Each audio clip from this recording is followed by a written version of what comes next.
Yo, 49ers faithful, buckle up, because today's news is a wild ride that'll leave you buzzing. Picture this.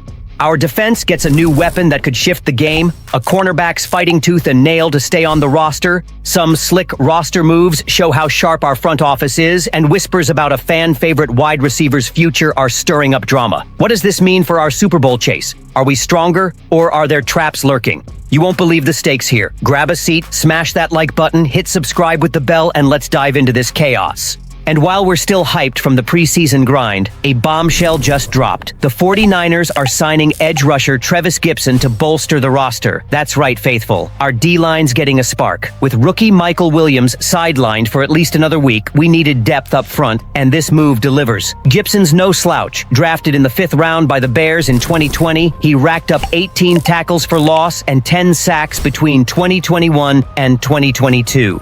That's the kind of heat that makes quarterbacks sweat. But hold up, there's more to this story.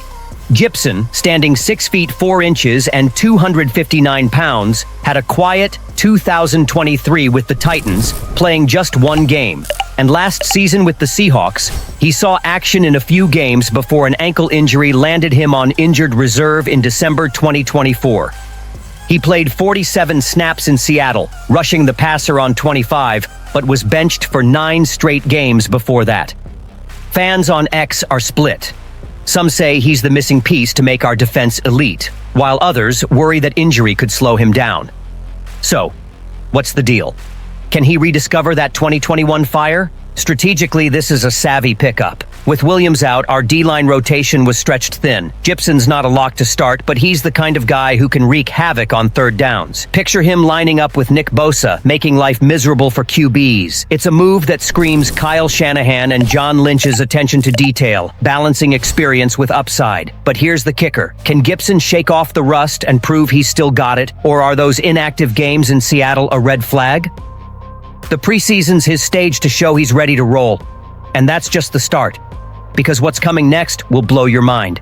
Is one of our defensive backs on the verge of losing their spot? Hang tight, faithful. This next one's gonna keep you glued.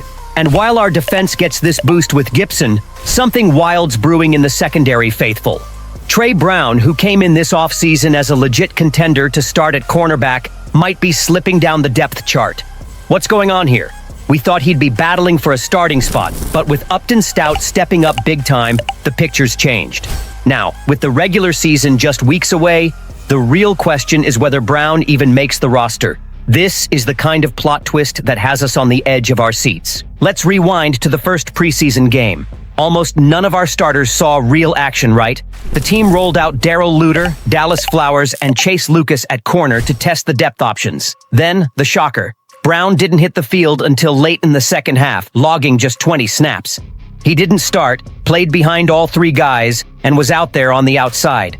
By the time Brown got in, Luter and Flowers were already chilling on the bench, done for the night. If the coaches wanted to see Brown as a starter, he'd have played earlier, right? Against weaker competition, it was a chance to shine, or sink. Here's the crazy part. The 3 corners who played before him balled out. Brown hasn't seen much time in the slot, so catching up to Lucas there is tough. Meanwhile, Luter and Flowers made big plays against stronger opponents.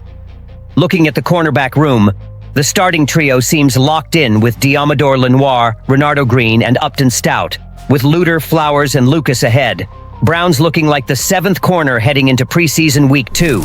From fighting for a starting gig to 7th, that's a brutal drop, but it's where things stand. Tactically, this shakes up our pass defense. The secondary needs depth to handle injuries, and if Brown's not cutting it, he could be on the chopping block. Fans on X are going wild. Some say give him more snaps in week 2 to prove himself. Others think it's a sign he's not clicking with Shanahan's system. If he gets cut, it opens the door for another free agent or an undrafted gem to step up. The suspense is real. Can Brown bounce back and climb the ladder? Or is this the beginning of the end in the Bay? The preseason will tell all. Man, that's intense, but it's not even the wildest part of today. Because now we've got a flurry of roster moves showing just how sharp our front office is. dealing with injuries and surprise returns. Buckle up, because this one's got running backs and QBs in the mix. And while the secondary's got us on pins and needles with Brown's roster fight, the 49ers front office is making moves like chess grandmasters faithful. They're juggling injuries, cuts, and comebacks to keep this team locked and loaded for the season. Imagine losing a new running back, shaking up the QB room, and getting a key lineman back, all in one go. What does this mean for our backfield and Purdy's protection? Let's break it down, because these moves are setting the stage for something big. First, the gut punch. Running back Amir Abdullah was placed on season-ending injured reserve. He just joined the squad but got banged up in the preseason opener over the weekend. It's not a total shock. His injury looked bad, but it stings. Abdullah brought veteran savvy and versatility, catching passes and running tough. Losing him thins out our backfield depth, especially with Christian McCaffrey, our superstar, coming off a shaky 2024. If CMC hits any bumps, we're exposed. Fans on X are bummed, saying this puts too much pressure on McCaffrey to stay healthy. But hold up. The 49ers don't mess around. To counter, they signed Jeff Wilson Jr. over the weekend. Yeah, our old pal. The power running back who came out of nowhere to make waves with the Niners before. He turned that into a stint with the Dolphins, playing more than anyone expected. Now he's back, and it's a perfect fit. Wilson knows Shanahan's system and can be a bruising backup, saving CMC's legs. Tactically, this bulks up our RB committee, giving us options to pound defenses late in games. Picture Wilson hammering tired defenses in the fourth quarter. Fans are hyped, posting welcome home vibes on X, though some wonder if he's still got that spark after bouncing around. It doesn't stop there. They cut quarterback Tanner Mordecai, again. Crazy, right? They waived him once before, brought him back, and now he's gone. Mordecai, a well-traveled college QB, hasn't stuck in the NFL, and this move locks in Mac Jones, the ex-Pats first-rounder, as Brock Purdy's backup. With Purdy fresh off his massive extension, we need a clean QB room. Cutting Mordecai frees up a roster spot, maybe for depth elsewhere. It's a smart play. Quality over quantity behind our QB1. And the good news, they activated offensive lineman Andre Dillard off the physically unable to perform list. This clears him to play the final preseason games and be ready for week 1. Dillard's experience strengthens our O-line, critical for protecting Purdy and opening lanes for our running backs. After last year's injury woes up front, this is huge. These moves scream proactivity. They shore up our backfield with Wilson, streamline the QB room, and bolster the O-line. But the suspense lingers. What if more injuries hit? Fans are debating hard. Some call it genius. Others worry about CMC's health. These tweaks could propel us to the Super Bowl, or expose cracks if they don't gel. The preseason will show us. Whew, what a whirlwind. But wait, because the buzz around one of our beloved wide receivers could shake up our future. Get ready. This one's a doozy. And while these roster moves have us pumped about the team's grit, a rumor's swirling that could hit faithful like a ton of bricks. The Cleveland Browns are eyeing our wide receiver Jawan Jennings as a perfect fix for their thin receiving cores in the 2026 offseason. Wait, what? Jennings? Our breakout star from last year? With just 1 year left on his deal and the Niners hesitant to extend him now, Bleacher Report's pointing to him as Cleveland's dream target. This is the kind of talk that makes us nervous about the future of our passing attack. Let's build this slow, because the stakes are high. The Browns didn't draft a single wide receiver in 2025. Head scratcher, right? And their only free agent pickup was Deontay Johnson, who bounced between 3 teams last year. Outside of Jerry Jeudy, their depth is razor thin, leaning on unproven youngsters like Cedric Tillman and Jamari Thrash. Trade rumors before week 1 have quieted, so they're likely looking to next March. Enter Jennings. Analyst Alex Ballantyne says he'd change the tenor of their receiver room.